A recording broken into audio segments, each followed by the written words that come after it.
mundo, que también, si recuerdo bien, fue el que avaló la invasión a Irak por las armas de destrucción masiva, que me corrijan si estoy equivocado, no quiero ser injusto con la historia.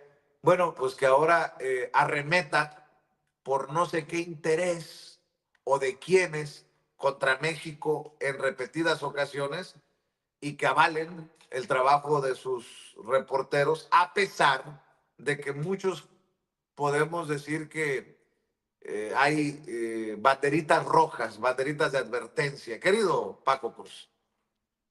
Vicente, fíjate, debía decir el New York Times, avalamos incursiones armadas a México, avalamos un golpe de Estado, pero fíjate, yo me voy a referir, y seguramente Jaime y Kurt conocen bien este tema, tú también, pero yo me voy a referir a dos momentos específicos para que veamos la credibilidad de este gran diario que es el New York Times. Me voy a referir 2003 y 2020, ¿sí? Y 2020. En 2003 había evidencias suficientes que tenían un periodista que se llama Jason Blair, que inventaba historias. Adentro del New York Times lo sabían. Había inventado como tres docenas de historias, 36 historias, 36 grandes reportajes. Los había inventado, todo mundo lo sabía, el New York Times lo respaldaba y finalmente en 2004, principios de 2004, enero, febrero, estalló la bomba. Jason Blair fue expulsado del New York Times porque había inventado cualquier cantidad de historias y finalmente una editorial le pagó algo así como $500,000 por relatar sus peripecias en el diario. Y, y el libro se llama Incendiando la casa de mi amo, es decir, cómo erosionó por dentro con el respaldo de editorial del New York Times, inventó no una, no dos, tres docenas, 36 grandes reportajes que lo hicieron una celebridad. Ese es un momento muy especial para mí que marcaría el fin de la credibilidad, más allá de que lo hayan despedido, de que lo hayan anunciado. Le publican un libro y también New York Times publica extractos de ese libro. Yo digo, hicieron un gran negocio. Y luego me voy a referir a antes de llegar a este gran reportaje de Paulina Villegas y de Natalia Kitroff, o Natalie, como quieran decirle, a julio, abril, mayo, junio y julio de 2020, cuando hay una serie de renuncias en New York Times, pero muy, muy, muy especial la de Baris Weiss, quien advierte que el diario, estaba moldeando las historias para ajustarse a las necesidades de una narrativa predeterminada. Es decir, estaba inventando historias que creyeran sus lectores y estaba rezagando y rechazando a las voces críticas que publicaban en el New York Times para, para que no se quedara la lectura de todo esto en esa masa que es la lectora del New York Times, sino que se diera oportunidad a toda la gente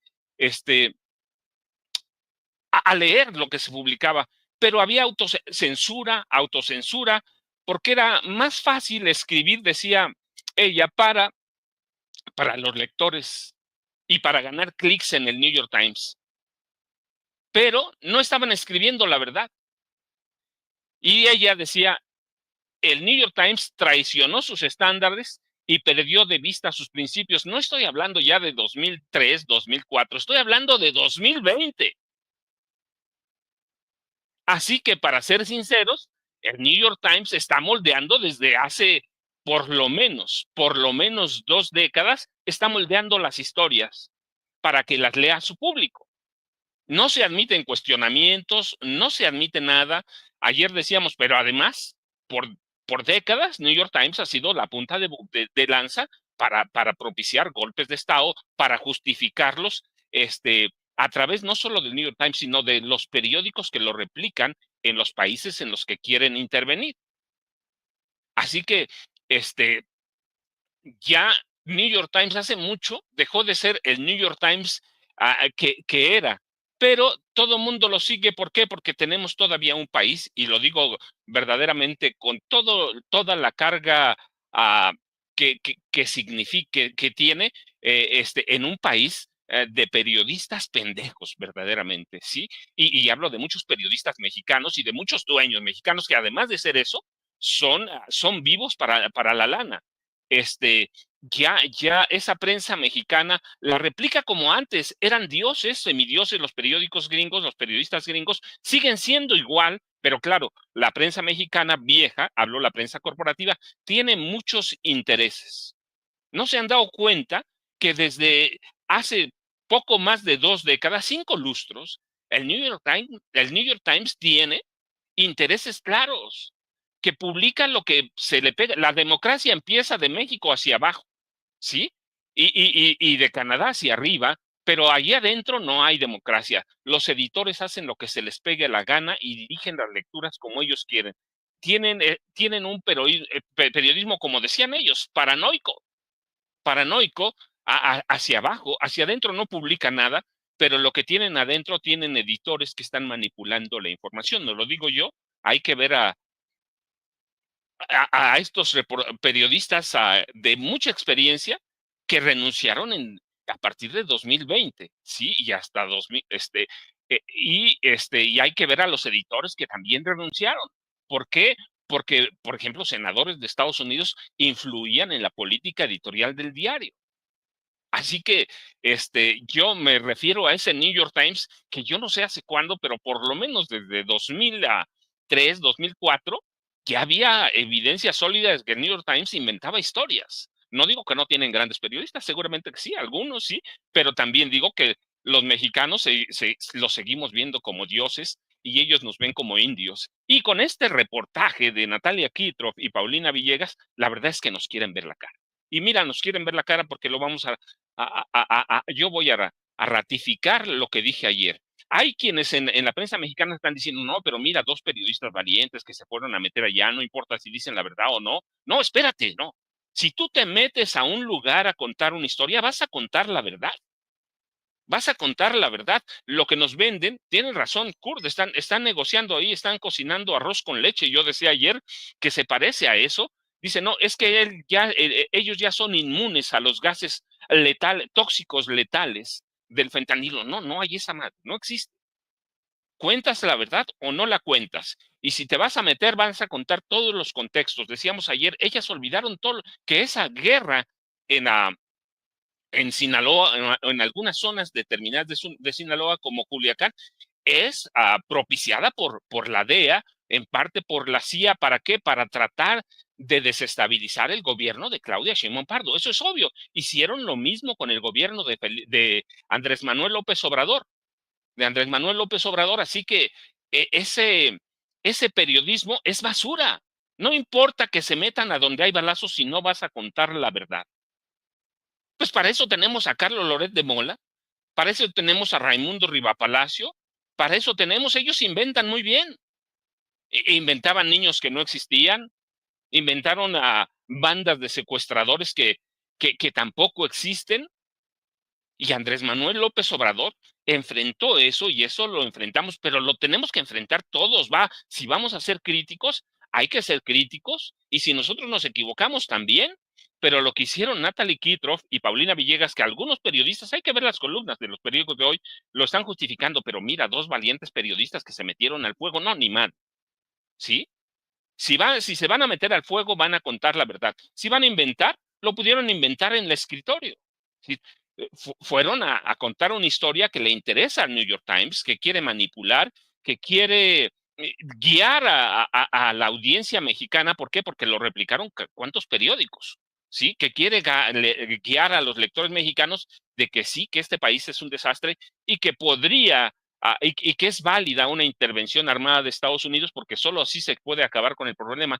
Lo que hacen es inventar, y ya no digo que ayer dije, es un refrito de un reportaje de 2023 de Sky News, de News Sky se llama, ¿sí? De un reportero inglés o británico. Entonces es un refrito, hacen lo mismo, con los mismos errores que ya se habían aclarado Así que lo que hacen estas mujeres, lo que hace el New York Times está justificando lo injustificable. Pero es válido. ¿Por qué? Porque New York Times tiene una política determinada que intenta avalar los eventuales o futuras decisiones de Donald Trump para aprobar incursiones armadas en México y desestabilizar al gobierno de Claudia Sheinbaum Pardo.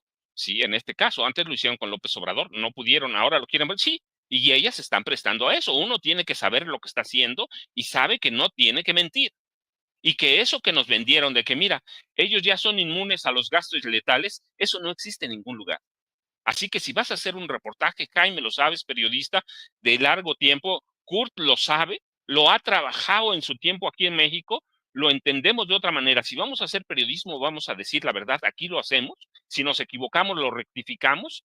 Y pero si vas a mentir, pues lo haces desde el escritorio y que nos digan la verdad. Y ayer ese reportaje, todo falta de contexto. ¿Qué es eso?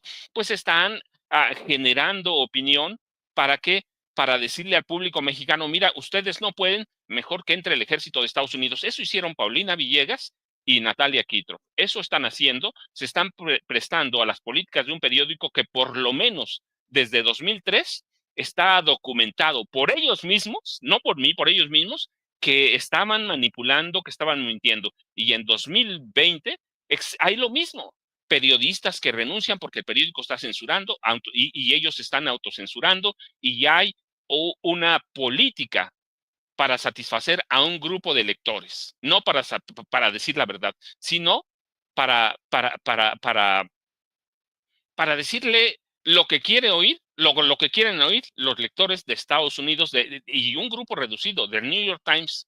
Y quieren decirle eso, mira, los mexicanos son un desastre, sí tenemos que avalar una intervención armada de Estados Unidos en México. Y eso están haciendo. Eso es ese reportaje y además, para mí lo más grave, es un refrito de un reportaje de 2023 y eso lo tienen que reconocer. No importa que no lo reconozca el New York Times. Lo que ellas hicieron fue grilla barata, política para avalar una política del futuro gobierno de Estados Unidos, Vicente, Jaime y Kurt.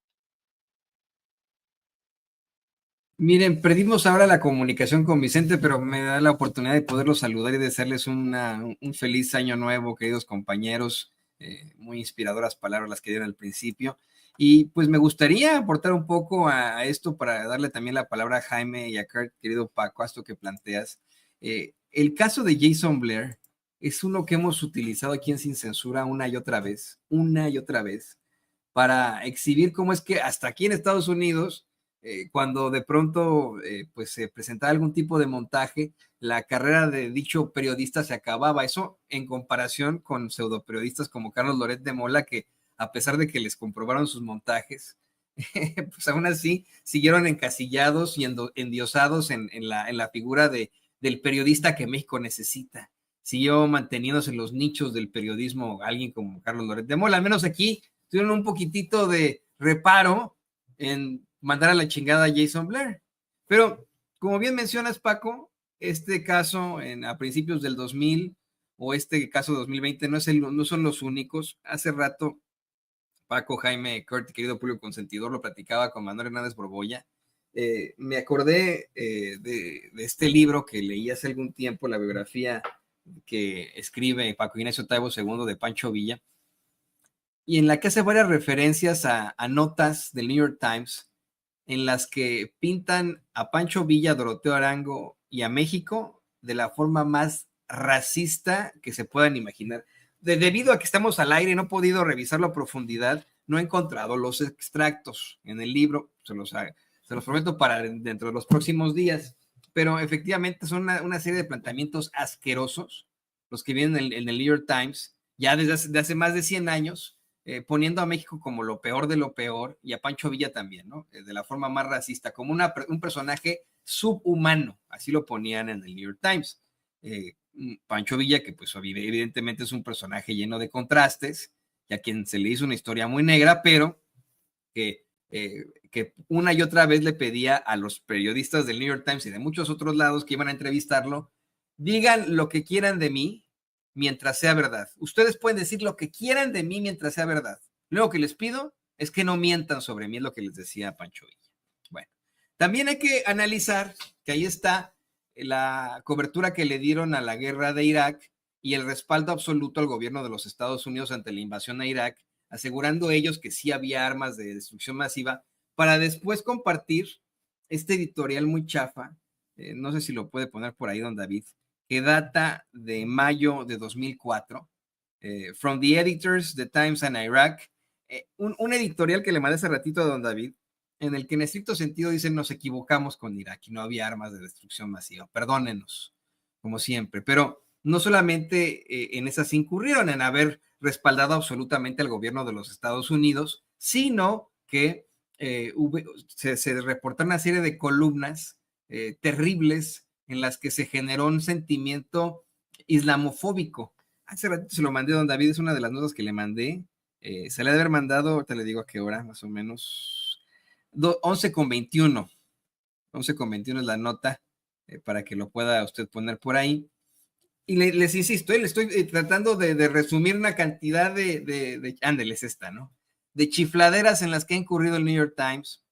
La más reciente tal vez, pues ha sido la cobertura que le han dado y el respaldo que le han dado al Estado político de Israel en el genocidio que está cometiendo en la Franja de Gaza, la justificación asquerosa que han hecho en el New York Times de este genocidio que comete el Estado político de Israel en la Franja de Gaza, al grado de no hablar también de los compañeros periodistas asesinados en la Franja de Gaza, que ellos vaya que han puesto su vida en riesgo, los asesinados y los no asesinados, y esto pues provocó protestas ahí en el New York Times. A ver si nos puede poner don David las imágenes de archivo de hace algunos meses, de reporteros, reporteras que se dieron cita ahí en las inmediaciones del New York Times a protestar en contra pues de la cobertura que hicieron y justificación del Estado político de Israel.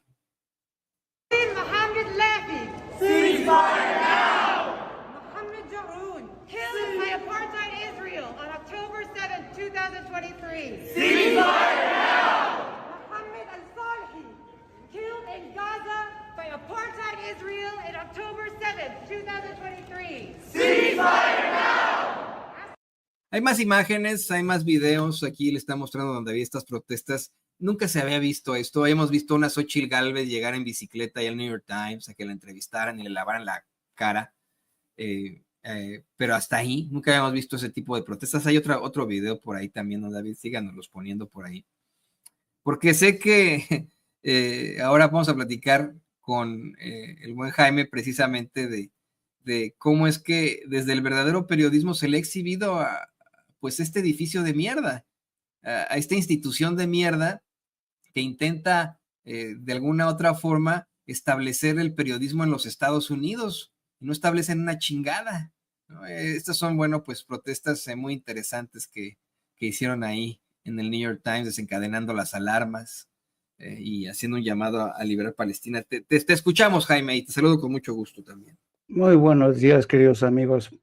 Sí, yo creo que, fíjate que ya cuando uno comienza a reincidir o reiterar historias que hablan muy mal del New York Times, yo creo que los directivos del New York Times deberían ya haberse preocupado, pero por lo visto no ha ocurrido así. Han salido a respaldar la historia que han publicado estas dos reporteras para hablar de la presunta creación de un laboratorio donde se cocina fentanilo. Y yo creo que aún falta por ver la respuesta del gobierno de México, que yo creo que va a ser bastante esclarecedora. Ya en alguna ocasión el almirante Ojeda, exsecretario de la Marina, había descalificado algunos de estos reportajes por considerar que no eran lo suficientemente robustos o serios, ¿no? Pero yo creo que la debacle del New York Times es una historia que aquellos que hemos profesado, hemos cumplido ya muchos años en esta profesión, realmente hemos visto con amargura y decepción cómo The New York Times ha caído a niveles sin precedentes. Antes The New York Times fue considerado como el gran referente, como la gran catedral del periodismo en una de las naciones más democráticas del planeta, ¿no? Yo recordaba alguna vez, hace poco escribí un texto haciendo memoria y recordando cómo en la década de los 50 había un corrector de estilo por el que pasaban todos los textos del New York Times, se llamaba Theodore Rubinstein. Theodore Rubinstein era famoso porque siempre exigía pulcritud, exactitud. Él decía que si el lenguaje, la escritura, tiene que ser precisa y clara, lo publicado tiene que ser producto de un instrumento de precisión, de alta precisión. Él se refería a la claridad, a la precisión de los datos aportados por el periódico. Y el hecho de que Theodore Rubinstein se haya convertido en uno de los correctores más venerados del periódico, hablan de los estándares tan elevados que tenía hace ya mucho tiempo, hace medio siglo, más de medio siglo, el New York Times. El New York Times conoció también una época dorada cuando los papeles del Pentágono, cuando se sumó a la causa que impulsó The Washington Post para sacar a la luz los famosos papeles del Watergate. Pero todo esto poco a poco se fue desmoronando y hace no mucho se publicó un libro fantástico que yo lo recomiendo, a ver si ponen la portada de este libro. Se llama Grey Lady Down, que sería la caída de la dama gris, ¿no? Y que habla del triste declive del New York Times y lo que significaba este declive de la calidad periodística de este periódico, escrita por William McGowan. Y este libro es fascinante porque en este libro se contienen algunas de las grandes pérdidas de calidad, es una síntesis de las grandes pérdidas de calidad, los episodios que han pasado y que ha permitido The New York Times en aras no del periodismo de calidad, sino de abonar a intereses creados. Por ejemplo, lo que decía hace un momento Antonio, es evidente que The New York Times se ha dado de baja como periódico al tratar el tema de Gaza y Cisjordania. Es vergonzosa la posición que ha asumido The New York Times. Y lo interesante del caso de este periódico y toda la gente que venera a The New York Times es que esta gente les fascina plantear sus casos. Por ejemplo, pongamos por ejemplo el caso del reportaje de estas dos reporteras sobre el caso del laboratorio, el presunto laboratorio de fentanilo. ¿Qué sentido tiene escribir y presentar un reportaje de investigación sobre el laboratorio donde se elabora fentanilo? Uno, supongo, dejar en evidencia de que el gobierno de México ha mentido al señalar que en México no se produce fentanilo. Ese sería el principal objetivo, ¿no? Pero un segundo y quizá más importante objetivo es el de estigmatizar a México como país productor, como fuente de todos los males que dañan a Estados Unidos. Y cuando uno ve publicado en The New York Times este tipo de reportajes, inmediatamente uno se remite al famoso planteamiento de la equivalencia moral, ¿no?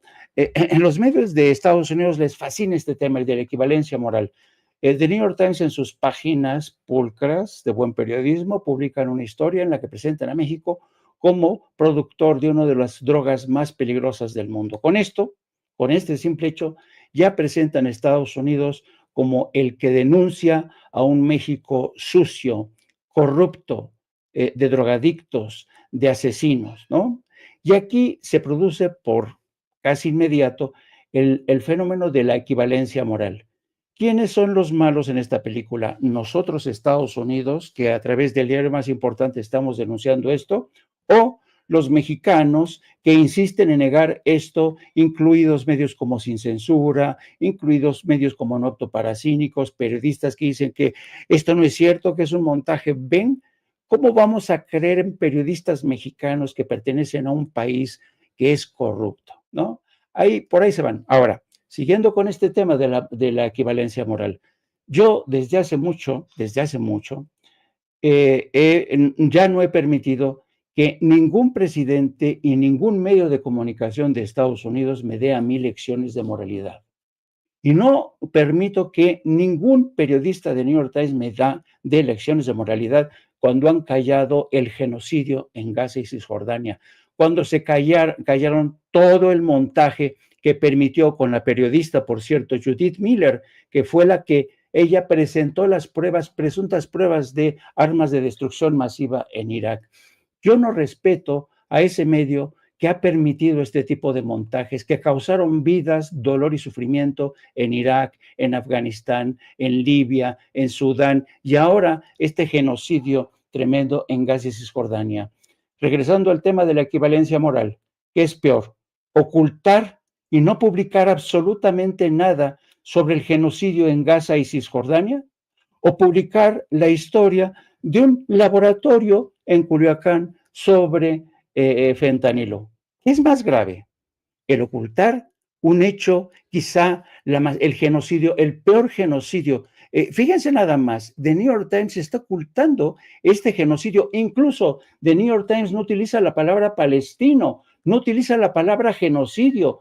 ¿Cómo entonces voy a permitir que unos periodistas, que los directivos del New York Times me vengan a mí a dar clases de moralina, cuando ellos realmente se han convertido en los principales cómplices de algunas de las guerras más injustas?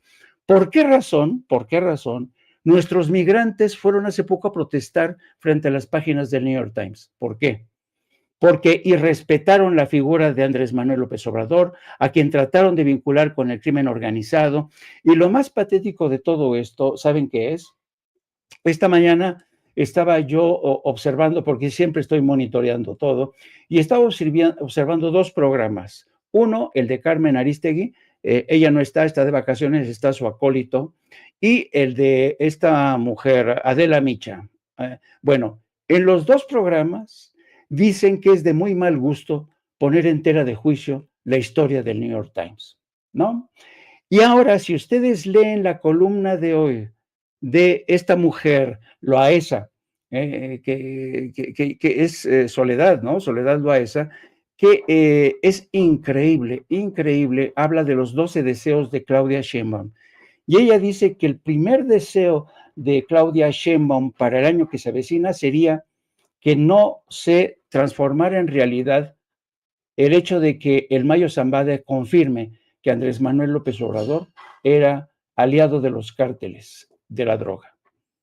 Entonces, esto nos da la medida de hasta qué punto los medios de comunicación en México, algunos periodistas están colonizados acá, siguen venerando a The New York Times, consideran que es uno de los más importantes medios de comunicación, cuando gente que ha pasado por el propio The New York Times con una serie innumerable de casos, uno de los más recientes, la famosa historia del 7 de octubre, en el que se vendió la historia a través de las páginas del New York Times de las violaciones masivas de ciudadanos israelíes. Es increíble la historia de montajes de historias que ha presentado The New York Times para justificar, aquí sí, The New York Times, yo señalo, ha sido y es uno de los principales cómplices del genocidio más terrorífico que se ha vivido en este planeta. Y esta gente me viene a dar clases de moral, de moralina, por señalar que descubrieron un laboratorio. Y yo espero, de verdad, espero con ansiedad la exhibición que les va a dar la presidenta de México, que ya prometió que va a presentar pruebas científicas de hasta qué punto han mentido estas dos reporteras. Así es que yo creo que a pesar de los villamelones, de los presuntos periodistas que insisten en alabar a The New York Times diciendo que no podemos desestimar porque es la catedral del periodismo, yo digo que no puedo seguir yo creyendo a un medio que durante tanto tiempo se ha convertido en aliado de las peores causas. Y es que una cosa son los errores, las pifias, y otra es las intenciones de desestabilizar, de desinformar, de generar división. Fíjate que también me encontré por ahí que la verdad es que el New York Times nunca ha estado del lado correcto de la historia. Jaime, Kurt, Paco, querido público consentidor, me encontré con varios ejemplos ahí echándome un clavado en internet Por ejemplo, en la década de 1930, el corresponsal Walter Duranty fue criticado por minimizar y negar la existencia de una hambruna en Ucrania, conocida como el Holodomor, ¿no?, que causó millones de muertes, y a pesar de las evidencias, este corresponsal del New York Times presentó informes favorables al régimen soviético en aquel entonces, ¿no?, lo que generó acusaciones de encubrimiento y propaganda. Luego, tenemos pues la parte hoy que da todo, pero absolutamente todo, toda la fiabilidad y la prioridad al régimen político, el Estado político de Israel, pero en aquel entonces no estaban del lado correcto de la historia. Es decir, pareciera que el New York Times se pone del lado de los fascistas, no verdaderamente de una etnia, de una religión. Durante la Segunda Guerra Mundial criticaban mucho al New York Times por relegar las noticias sobre el Holocausto a las páginas interiores, restando importancia a la magnitud de las atrocidades cometidas contra los judíos en Europa, una falta de visibilidad que ha sido interpretada como una falla significativa en su deber informativo. Destaca mucho lo de Jason Blair que nos platicaba Paco, lo de la cobertura de la guerra en Irak que nos platicaba Jaime. También se destaca por ahí, pues obviamente, el sesgo en la cobertura del conflicto Israel-Palestina. Y me sumo a lo que tú dices, Jaime, no pueden venir a darnos clases de moralidad estos hijos de la chingada que son cómplices y partícipes de ese genocidio en el que no solamente están asesinando niños de manera sistemática, mujeres embarazadas, sino también nosotros, periodistas. Son lupus homini lupus, ¿no? Es hombre del lobo, el hombre es el lobo del hombre. También está pues ahí las denuncias de la comunidad transgénero en cuanto a su cobertura. Y lo que quiero platicar a continuación con Kurt, él como mexicano estadounidense, como pues un hombre que nació en la región de Nueva Inglaterra y que pues obviamente conoce perfectamente pues este paso asqueroso del New York Times, él como periodista. Lo que quiero platicar contigo, Kurt, es lo muy despreciable que resulta que las personas educadas acá en los Estados Unidos se tragan absolutamente todo lo que les plantea el New York Times. O sea, imagino que ahora un ingeniero químico, una ingeniera química o un médico no se van a ir con la finta de esta nota del fentanilo, van a decir, esta es una mamada. Pero un abogado, un arquitecto, un maestro, una maestra, ven esta nota del New York Times y le dan todo el beneficio de la duda por tratarse del New York Times sin considerar que ha sido uno de los peores diarios que este país ha dado, Kurt. Sí, Toño, Paco, Jaime, para complementar un poco esos comentarios muy importantes que se ha hecho hasta ahora. Sí, hay cierto, pues, esta idea todavía un poco atávica de que el New York Times sea un periódico de prestigio. Pero si vemos la confianza en los medios en general en Estados Unidos, ha bajado muchísimo en la última generación. Esto incluye, obviamente, no solamente medios como Fox News y CNN, MSNBC, pero también medios como el New York Times, ¿no? El New York Times también dentro de Estados Unidos ha sido altamente criticado por su cobertura, por ejemplo, de asuntos como Black Lives Matter, ¿no?, el movimiento de activismo a favor de los afroamericanos que han enfrentado brutalidad policial en muchas ciudades, en muchos lugares, hasta asesinatos por parte de la policía. El New York Times siempre sistemáticamente toma el lado de la policía. Siempre sistemáticamente toma el lado de la policía. Es decir, también hacen lo mismo con poblaciones desprivilegiadas dentro del país y han sido muy criticados por eso también. Entonces, sí y no en cuanto a si el público de Estados Unidos le cree todavía al New York Times, ¿no? Otro caso muy importante que Jaime acaba de mencionar, que es sumamente importante, es el asunto de Gaza y 7 de octubre. Hemos hablado aquí, tú, Toño, mencionaste el caso de Jason Blair, que pues plagió y mintió sistemáticamente en las páginas del periódico. Hemos hablado de Judith Miller, que vendió la idea de las armas de destrucción masivas en Irak. Curiosamente, como parentético, esto de las armas de destrucción de masa masivas, el gobierno de Estados Unidos creó eso en un focus group, ¿no? Como Jeffrey Sachs nos ha revelado. Es decir, ellos, después de la invasión de Afganistán, querían después invadir a Irak. no tenían ningún pretexto para hacerlo. Hicieron un focus group, un grupo de enfoque para ver cuál sería el argumento que pues podían utilizar para vender mejor esta guerra al público estadounidense.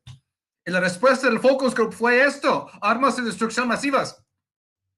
Entonces, el New York Times no solamente vendió una mentira para justificar una guerra, sino una invención de un focus group. Así, el grado abyecto de este periódico. Es decir, esto fue un argumento inventado para vender una guerra a la manera de relaciones públicas. Y el periódico tragó este argumento de relaciones públicas y lo hizo suyo. Es decir, New York Times se convirtió en uno de los mayores proponentes de esta idea de armas de destrucción masivas, ¿no? Que costó entre guerra, entre carestía, entre la posguerra, pues hasta 1 millón de muertos iraquíes, ¿no? Y ahora pasamos a este año. ¿Qué ha pasado con el New York Times este año? Pues el caso del 7 de octubre, cuando el New York Times dio primera plana a alguien que se llamaba Anna Schwartz, ¿no? Que ya va a ir, pues ya va a estar en esta misma lista con los Jason Blairs y las Judith Millers. Anna Schwartz, una cineasta sin ninguna experiencia periodística, nada, cero, le dieron primera plana del New York Times para vender ahora la idea de que Hamas había violado sistemáticamente a israelíes el 7 de octubre, ¿no? Algo que fue luego disputado, descubrieron que no había evidencia para tal, que los que habían sido testigos no fueron testigos de eso. Es decir, se hicieron toda una investigación desde otro medio de Intercept acerca de de New York Times, ¿no? De Anna Schwartz. Anna Schwartz, además, había sido contratada al periódico. Como dije, no es periodista, no tiene experiencia en eso, sino que es pariente de alguien más en el periódico que escribía sobre comida. Reseñas de comida. Es decir, no se puede inventar esas cosas, Toño. Es decir, critican el nepotismo en América Latina. Ella fue contratada por su parentaje con alguien que nada que ver con el asunto y luego le dan primera plana para vender mentiras acerca del 7 de octubre. Ese es el New York Times. Esa es la realidad, esa es la verdad del New York Times, ¿no? Esto es. Entonces, cuando vemos este artículo de ayer, ¿no? Está en este lineaje, ¿no? Hemos visto el declive de este periódico solamente en sus corresponsales en México, ¿no? Assam Ahmed, no muy bien. María Abe Habib, peor. Natalie Kitruev, peor todavía. ¿No? Peor todavía, ¿no? Porque ahora no es solamente cuestión del sesgo que siempre ha tenido, sino de la veracidad básica de las notas. No sé si me hago entender. Es decir, una cosa es el sesgo que siempre han tenido, pero ahora pues se cuestiona incluso la veracidad básica de la nota. Y este deseo pueril de ella y su coautora de protagonizar la nota. Ellas son los ¿cómo se dice? Protagonistas. En la nota, ¿no? Ellas que decían que pusieron sus trajes y estaban ahí, y luego pues dijo el tipo, tenemos que ir, no sé si se fueron corriendo, es decir, convirtiendo la supuesta nota en una serie de Netflix para verse a ellas como las heroicas y intrépidas, ¿no? Porque ellos querían ser los protagonistas del asunto, ¿no? Dejando muy de lado, pues, su ética básica de fundamentar la nota, ¿no? Como ya, pues, ha señalado el maestro Paco, Emanuel y varios más, ¿no? Este deseo pueril de protagonismo en lugar de la ética básica de fundamentar la nota, Toño. Y nada más para cerrar en eso, porque podríamos hablar de eso de horas, ¿no? Qué bien que el New York Times haya hecho su intervención, su injerencismo en la campaña de este año con su nota muy tonta acerca de AMLO en la campaña de 2018. Qué bueno que esto suscitó la reacción que suscitó del pueblo mexicano y de la comunidad migrante en Nueva York, porque ahora el periódico ha sido todavía más descubierto. Es decir, la maquinaria que normalmente que está escondida, ahora está descubierto. Y ahora están siendo cada vez, seguramente bajo esta presión y a la defensiva, están siendo más obvios y burdos. Más obvios y burdos. Es decir, cada nota peor que la anterior. Y eso es lo que pasa cuando por fin hay escrutinio de esos medios que antes se sentían intocables. Cuando hay escrutinio, cuando los focos se ponen sobre ellos, cuando se descubre esta maquinaria anteriormente escondida, empiezan a ponerse nerviosos y cometen más errores, ¿no? Y eso es lo que vimos en esta nota de ayer, de hace 2 días. Qué bien, ¿no? Que todo esto se salga, que se ponga sobre la mesa, que se analice y que todo el público sepa exactamente cómo funciona esto. Yo lo veo muy educativo, como pedagógico, hasta una hermenéutica, Antonio. Sí, eso es lo positivo del caso, Kurt, Jaime, querido Paco, que como bien decía el presidente López Obrador en sus mañaneras, antes estos eran los que solamente tenían el foro, los únicos que tenían el micrófono o la pluma. Si se decía algo en el New York Times, ya valías madre y no había cómo contrarrestarlos. Ellos fingían tener su respuesta editorial, las cartas a la editorial, pero pues nunca las publicaban, hacían unas réplicas ahí muy chafas que enterraban en las páginas del periódico y se acabó, por ejemplo, en el caso del New York Times. Pero hoy en día, cualquier cosa que pase la podemos contrarrestar y la podemos contestar en Twitter, en Instagram, en Facebook, aquí en YouTube, que siguen siendo también lugares corporativos llenos de censura y de bloqueos. Sin embargo, pues hay que ver la parte positiva de todo esto. ¿Qué les parece? Que, mire, desafortunadamente, como siempre, se nos van los tiempos. Estuvo muy interesante la mesa. ¿Por qué vamos cerrando con la conclusión sobre esto? La conclusión que nos propone Kurt Hackberg de lo que es hoy el periodismo y cómo está la gente apreciando este flujo de información. Cómo todo se regresa a lo que nos planteaba Paco al principio de esta mesa de análisis. Cómo es que efectivamente la alternativa para México, para Estados Unidos y para el mundo ahora en cuanto a información son medios independientes, pero que siguen conservando el rigor periodístico. Lo digo sin ningún ánimo de sonar arrogante, como es sin censura. ¿Qué te parece que nos das tú tu conclusión, querido Paco? Mira, Toño, Kurt, Jaime, para mí lo interesante y de 2025 va a ser que hagamos un periodismo de paz, pero con la verdad, con certeza, con verificación de datos. Los periodistas no podemos ser guerrilleros, no podemos prestarnos a las políticas de los diarios, si bien es cierto que cuando uno entra a trabajar a una corporación, entiende para dónde va, no, pero los periodistas tenemos que hacer un periodismo de paz, pero de datos, de verdad, de servicio social, algo que le sirva a la gente.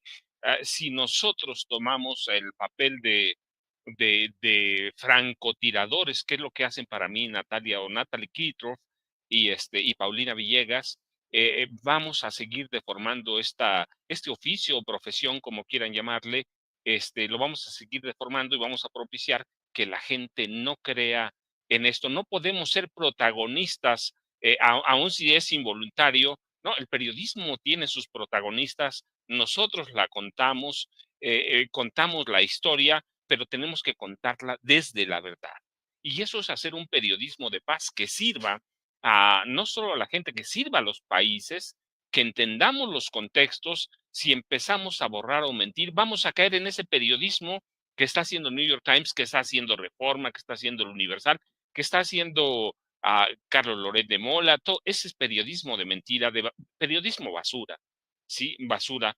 Tenemos que hacer un periodismo de paz basado en la verdad, en el servicio a la gente. Tenemos que entender que esa población que nos sigue, esa población que nos mantiene, como sea que nos mantiene, merece saber la verdad. De lo contrario, vamos a hacer eso, lo que ha sido por años la prensa mexicana, por décadas, no por años, por décadas la prensa mexicana, una prensa basura al servicio de las oligarquías. Y yo me quedo hoy con eso, Toño, y yo a todos, a Kurt le dejo un gran abrazo porque la verdad, esa tarea que está haciendo para abrir los cercos informativos, verdaderamente es una batalla de gigantes. Y además vive en la tierra de mis amores, de mis abuelos, bisabuelos, tatarabuelos. Y a Jaime ya lo sabe, ya sabe, Jaime sabe toda mi estima por él. Verdaderamente ha sido un aprendizaje con Jaime, que es de los bien poquitos corresponsales en serio de guerra que ha tenido este país. Yo siempre digo, yo fui corresponsal extranjero, pero es muy diferente a ser un corresponsal en guerra. Y Jaime sabe mi admiración, mi respeto, mi cariño por él, lo mismo que Kurt. Tú, Toño, no tengo que decírtelo, lo sabes, lo demuestro cada día. La verdad es que eres una herramienta fundamental, fundamental, uno de los ejes de Sin Censura. Todo mi cariño, un aprecio para el año que entra, para todos 2025. Igual, Ceci, lo que tengo que decirle, lo mismo que es la consentida, ya sabe, le echamos a perder con eso, pero ya lo sabe. Don David, igual a todos de veras les deseo un gran año. Muchas gracias por el pasado, pero como decían, fíjate, mi papá decía, eso ya ha pasado, ya lo dejamos, hay que agradecerlo, pero ahora hay que trabajar para el futuro. A toda la gente sin censura, todos los demás, yo digo como Madame Kika, porque nunca los mencionamos, pero ya lo expliqué por qué, nos gana la información, pero a todos, a cada uno, a la gente que apoya, que dona para Sin Censura, ya sabe que es fundamental para que mantengamos estos esfuerzos, y a cada uno, no los nombro porque son de colaboradores, con todos he tenido oportunidad de participar, sea en mesas o sea como conductor cuando Toño no está, cuando Vicente nos da la oportunidad, pero a todos verdaderamente mi cariño, mis gracias infinitas, porque estamos haciendo algo que este país necesita. Así que muchas gracias. A Vicente, mira, ni se diga, no quiero dejarlo fuera porque lo digo aquí, a donde esté. Gracias a Vicente porque me sacó de un lugar oscuro en el que estoy, en el que no puedo salir, pero que me ha ayudado a sobrellevarlo. Así que a todos, muchas gracias de veras a todos. Jaime, ya sabes, un abrazote. Kurt, hay que festejar a la noche, aunque sea ahora con café y con ese atolito que estabas preparando. Muchas gracias a todos. Toño, yo ya sabes, @Paco Cruz Jiménez en X, antes Twitter, Francisco Cruz Jiménez en Facebook, y esperemos 2025 que está a la vuelta de la esquina, Toño. Muchas gracias como siempre por todo. Qué felicidad que podemos ser parte de tu historia, Paco, y siempre cuenta con nuestro apoyo, con nuestro cariño, con pues este espacio que tendrá siempre la voz abierta para ti. Te queremos mucho, Paco, eres parte de esta familia, te lo hemos dicho desde el principio. Muchas gracias.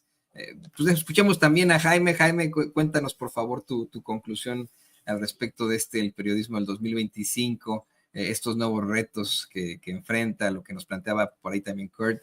Totalmente de acuerdo con lo que dice Paco. Creo que se tiene que apostar a un periodismo de paz con verdad, con certeza, con verificación de datos, pero sobre todo humano. Te escuchamos, Jaime. Fíjate que yo creo que el periodismo se ha convertido en un oficio que es complicado, este oficio. No digo por el ejercicio en sí del periodismo, me refiero a la subsistencia de la industria periodística, ¿no? Fíjense que el periodismo profesional y el periodismo de investigación, el periodismo testimonial en zonas de conflicto, y es un periodismo extremadamente caro, carísimo, carísimo. Por eso hemos visto cómo en el caso particular de México, este periodismo de calidad, de investigación y testimonial en zonas de conflicto se ha ido contrayendo, porque ya nadie tiene los recursos para competir con las redes sociales que se han convertido de alguna manera en el relator de facto de lo que está ocurriendo actualmente en el mundo. Pongo un ejemplo. Cuando Barack Obama da la orden de ir y ejecutar a Osama Bin Laden, el medio que dio la primicia de esa noticia fue un ciudadano afgano que vivía en la localidad de Abbottabad, que a través de su cuenta de Twitter puso en alerta a todos los medios porque él habló, porque hubo un accidente de uno de los helicópteros que se precipitan y entonces él da la señal de alarma y es a través de ese ciudadano que a través de su red social da la primicia. Y desde entonces, desde la aparición del reportero ciudadano, hemos visto cómo este fenómeno del periodismo de a pie se ha trasladado pues al ciudadano. El atentado terrorista en el maratón de Boston, hemos visto cómo el FBI y la CIA se dedicó a recabar todas y cada una de las imágenes de los teléfonos celulares para hacer una suerte de rompecabezas y desentrañar la verdad detrás de ese atentado. Gracias a que cada ciudadano llevaba un teléfono, fue posible elaborar este rompecabezas y dar con los responsables. A donde voy es que el reto ahora del periodista profesional, de ese periodista que tiene como oficio separar el grano de la paja, de no claudicar ante el poder político, ante el poder económico, es cada vez más difícil porque se enfrenta a ese gran ojo que lo observa todo, que se llama teléfono digital, cámaras, en fin. Y claro, todo el mundo se empezó a dar cuenta de estas ventajas que ofrecen las redes sociales. Por ejemplo, cuando yo estaba como corresponsal en Washington, Arturo Sarucán se dio cuenta de que ya no era necesario responder ante los reporteros de los medios de comunicación. Y las ruedas de prensa poco a poco empezaron a desaparecer y él se inventó sus intervenciones. Él se reportaba a sí mismo y se eliminó, claro, a ese intermediario que era el periodista que lo podía cuestionar. Entonces, estamos realmente en un momento de redefinición de la profesión y en este proceso de redefinición he visto cómo han volado por los aires las carreras de muchos colegas. Tengo colegas que hoy se dedican a hacer Ubers, tengo colegas que hoy sirven las copas en un bar, prácticamente se ha disuelto su identidad como periodista y se han convertido en vendedores de departamentos, en Ubers, trabajando en centros nocturnos, viendo copas, en cadeneros, en discotecas. En muchos sentidos, la nueva realidad de lo que es los medios de comunicación ha hecho volar por los aires este viejo oficio.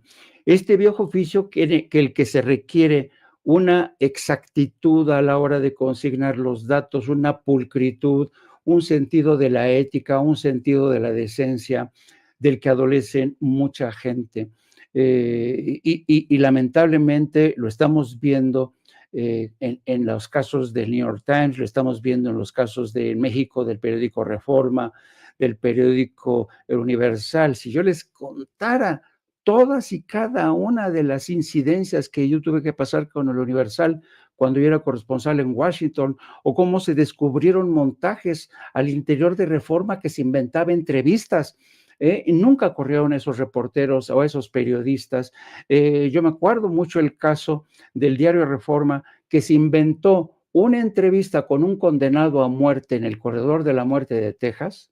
Se inventó una entrevista con ese condenado a muerte y ese periodista no sufrió las consecuencias, como pasó en el caso de Jason Blair en el New York Times. De tal suerte que yo he tenido, por obvias razones, esta especie de, ¿saben?, de crisis existencial, ¿no?, que me ha obligado a mudar.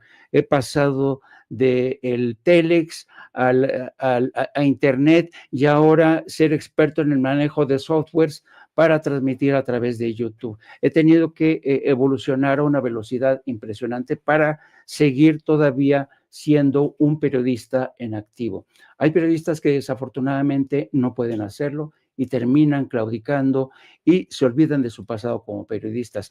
Y hay, por otro lado, medios de comunicación en México que, teniendo todas las ventajas del mundo, recursos financieros, personal, han sido incapaces de revolucionar, porque hoy evolucionar, si no evolucionas en el mundo de la comunicación, estás condenado a morir. Entonces, yo creo que para empezar, nosotros los youtubers, ¿quién me iba a decir que iba a terminar como un youtuber, no? Es increíble cómo de ser un reportero de a pie, enviando crónicas desde Beirut, ahora termino transmitiendo desde mi propia casa en México y analizando la realidad política. Ha sido un cambio de paisaje completamente total, absoluto. Y tenemos que estar preparados, tenemos que estar continuamente pensando en lo que se nos viene encima y estar adaptándonos precisamente a ese nuevo presente. Yo quiero terminar con una breve anécdota para transmitir la idea que estoy tratando de transmitir.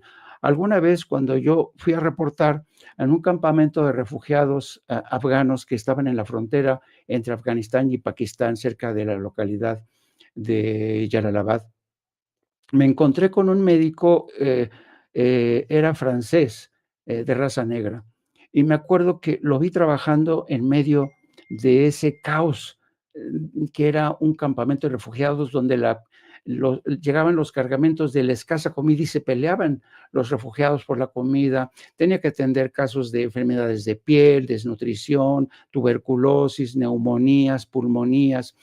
Y yo me acuerdo que platicando con este médico, yo le preguntaba, ¿cómo haces para sobrevivir a esta locura?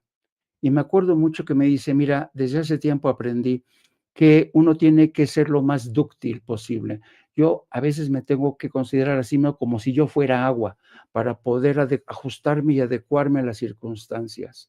Yo creo que esa es la clave de lo que se nos viene encima. Los periodistas tenemos que tener esta capacidad de ajustarnos, de adecuarnos, ser humildes, aprender, en el caso de los viejos como yo, aprender de los jóvenes que son más, son más diestros, son más hábiles a la hora de manejar el tema de Internet, todo esto, aprender y compartir con ellos mis conocimientos como periodista de largo recorrido. Alguna vez le pregunté a un experto de estos que se la pasan analizando el futuro del periodismo, le pregunté de la Knight Ridder Foundation, le pregunté, oye, ¿cuál es el futuro del periodismo? ¿Cómo ves tú el futuro del periodismo? Y me dice, honestamente yo no lo sé. Y quien te diga que lo sabe, que tiene la certeza de cómo va a ser el periodismo del futuro, te va a estar mintiendo. A lo mejor parte de la respuesta la tiene la gente de Silicon Valley, el señor Jeff Bezos, que es dueño del Washington Post, a lo mejor la tiene el señor Elon Musk. No lo sabemos bien. Lo que sí creo que es urgente es que los gobiernos recuperen medios del Estado para justamente reivindicar el derecho de todo ciudadano a estar bien informado. Y hasta aquí le dejo para no extenderme. Yo tampoco me lo hubiera imaginado nunca. A lo mejor al ver a los supersónicos, a los Jetsons, me imaginé que en el futuro podríamos estar comunicándonos entre pantalla y pantalla y etcétera. Nunca me hubiera imaginado haber pasado, porque a mí todavía me tocó haber pasado de estar en esa redacción, por ejemplo, ahí en Crónica, escribiendo, o bien cuando hice esta corresponsalía en San José y en San Francisco. La primera que hice en toda mi vida, todavía como estudiante, de la que rescatábamos la nota hace ratitito, allá en el 2006, que pudiera pues hacerse todo vía remota en un programa de YouTube. En aquel entonces, cuando se dio la marcha del millón, tuve la oportunidad de cubrir en San José y en San Francisco, en mayo de 2006, apenas empezaba YouTube, estaba en pañales y veíamos ahí un YouTube muy arcaico en el que se compartían videos de gatitos y de un muchacho ahí llorando porque atacaban a Britney Spears, y no se acuerdan de ese video infame, pero muy chistoso. Bueno, pues yo tampoco me la creo y no lo veo, como bien dices, Jaime, como una situación negativa el estar haciendo esto desde YouTube, sino todo lo contrario, algo más bien inimaginable. Este es el futuro. Te escuchamos también a ti, querido Kurt, tu conclusión para cerrar. Muchas gracias, Toño. Ya quisiera también cerrar con una pequeña reflexión. Creo que es fundamental que se siga haciendo periodismo de base, de las bases y no de las élites. Hemos platicado un poco en este programa que pues antes el periodismo era pues firmemente anclado en la clase trabajadora, ¿no? Tenías que empezar haciendo el trabajo, pues, de base, hacer tus rondas, hacer tus notas locales, ir creciendo, ir llegando, ¿no? Es decir, ir pasando por un aprendizaje muy importante, yo creo, ¿no? Hoy en día el asunto ha cambiado, por lo menos en Estados Unidos y aquí también, que ahora el periodismo en demasiados casos es de personas de clase media que van a las licenciaturas en periodismo, que no tienen nada de malo, ¿eh? Pero no siempre tienen esta formación y esta simpatía y este vínculo con la gente de base, ¿no? Porque van desde la licenciatura directamente a un puesto acá, ¿no? En lugar de pasar por, ¿no? Todos esos otros pasos, y se nota, ¿no? Se nota en su periodismo. El problema con el periodismo gringo, además de todo lo que hemos platicado hoy de Estados Unidos, es que pues casi todos los de New York Times son de clase media, media alta, son de la misma clase de los que entran en la CIA, los que entran en el FBI, los que entran en la DEA, los que entran en el gobierno federal. Son sus amigos, son sus cuates, o por lo menos son sus semejantes. Entonces, Disculpa, Natalie Kitroev es de la Ivy League. Ella estudió en Harvard. Sí, en la Ivy League, claro. Paulina, ¿no? Villegas estudió en el TEC de Monterrey, pero luego hizo su Por posgrado. supuesto. Entonces, hay una afinidad de clase, una identidad de clase que hace que no puedan ejercer correctamente lo que tiene que ser, pues, una postura adversaria y crítica al poder.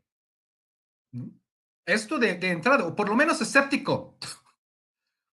Es espantoso ver cómo el periodismo estadounidense se ha vuelto tan cerca a las agencias de inteligencia, ¿no? Vimos el caso de ProPublica, cuyo editor, Steven Engelberg, admitió en este artículo de Tim Golden, ¿no?, que la DEA le había proporcionado nombres y luego querían que no incluyeran ciertos nombres y luego incluso la DEA pidió que pospusieran la publicación del artículo. Es decir, y él lo admitió abiertamente.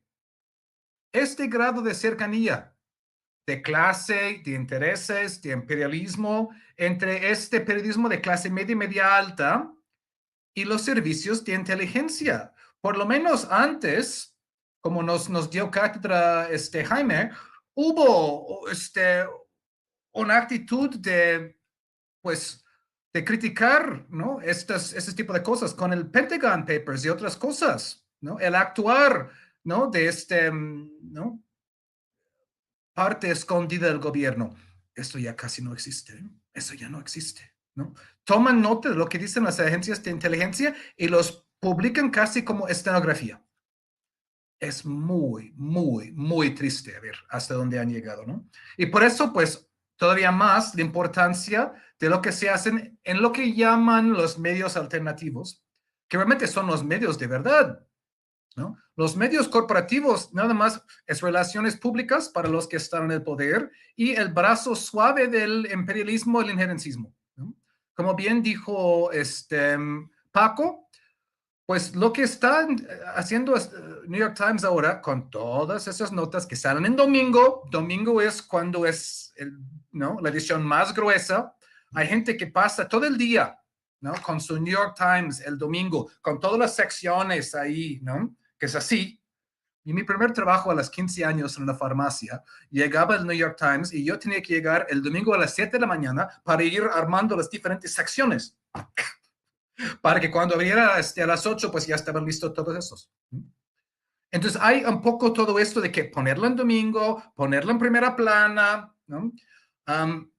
Y ahí ir haciendo el trabajo de preparar el terreno para una intervención de Trump. Es súper obvio, es súper obvio.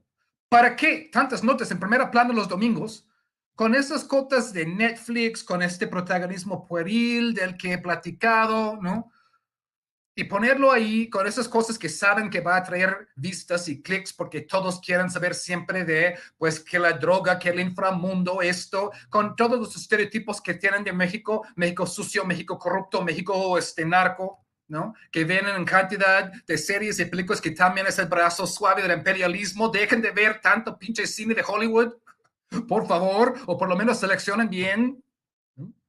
Es decir, porque así funciona el imperialismo. No es solamente un ejército que cruza una frontera y empieza a disparar.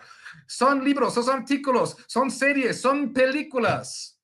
¿no? Son medios, es todo un aparato ahí y han estado programando aquí desde hace décadas para llegar a este punto, ¿no? Y ahora el New York Times está haciendo tanto más, obviamente, pues ese trabajo.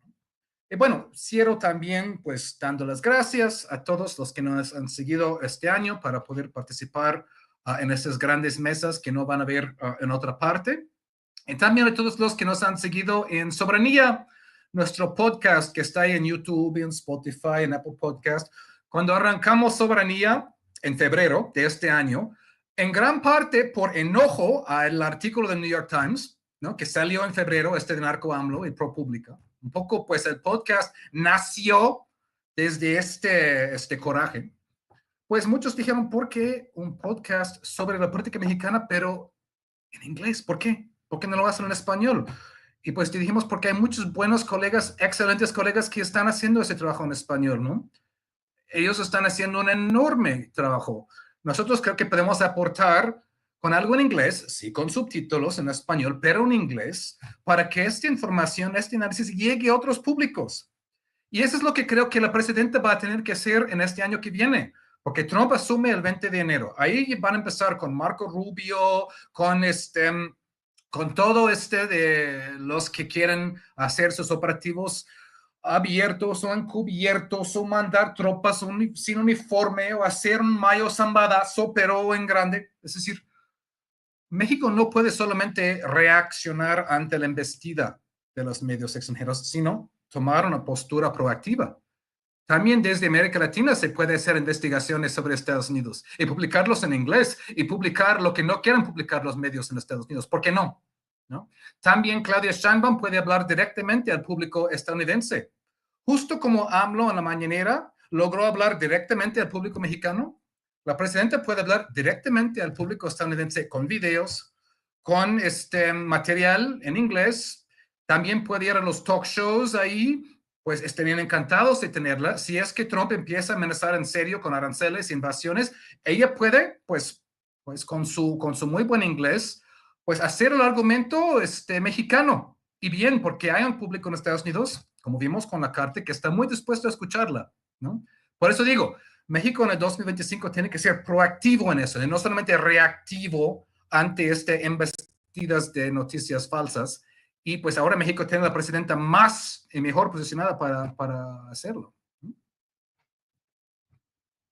Sí, yo lo decía hace rato, no es una intención de lavar la cara ni de ser palero, pero pues ha demostrado que es muy distinta a personajes como Natalie Kitroy o Paulina Villegas, Xochitl Gálvez, y a todas estas de la misma, ¿no?